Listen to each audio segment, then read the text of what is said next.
The 27th year of Trans Am racing will be remembered as one of the brightest seasons in its storied history. Chevrolet would win its unprecedented 12th Manufacturers' Championship. Greg Pickett, with a win at Mid-Ohio, would become only the second driver after Bob Tullius to win a Trans Am race in 3 different decades. For 1991, Scott Sharp, clearly a young rising star in American motorsports, would team with the more mature Jack Baldwin. They would form a 1-2 punch with Buzz McCall's American Racing Equipment program that proved a tough combination to beat. Scott Sharp would make his mark on Trans Am history, winning the driver's title in convincing fashion. 1992 could claim the most winners, 8 in a single season. Scott Sharp, Jack Baldwin, Greg Pickett, Tommy Archer, Robbie Gordon, Paul Gentilozzi, Ron Fellows, and Darren Brassfield all posted victories. The Trans Am crowds averaged a record 85,000 per event. And then there was the championship, decided on the last turn of the last lap of the last race of the year. The battle would be between teammates Sharp and Baldwin. With an 8-point margin, there were any number of points combinations that could have swayed the outcome of the title.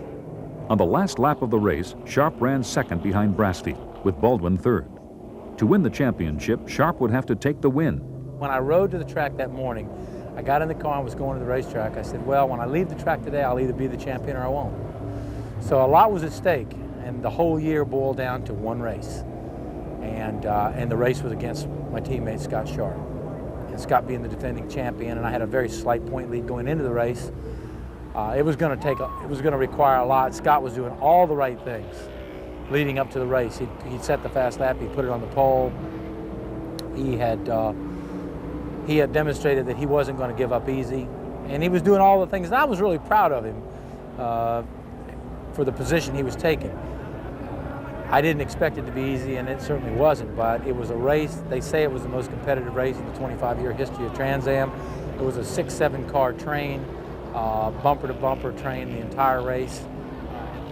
You know, I was fortunate enough to finish right where I needed to finish to beat Scott, and I won the championship. It's a race I'll never forget. Along the way, Baldwin set another Trans Am record during the 1992 season, becoming the only driver to ever accomplish the feat.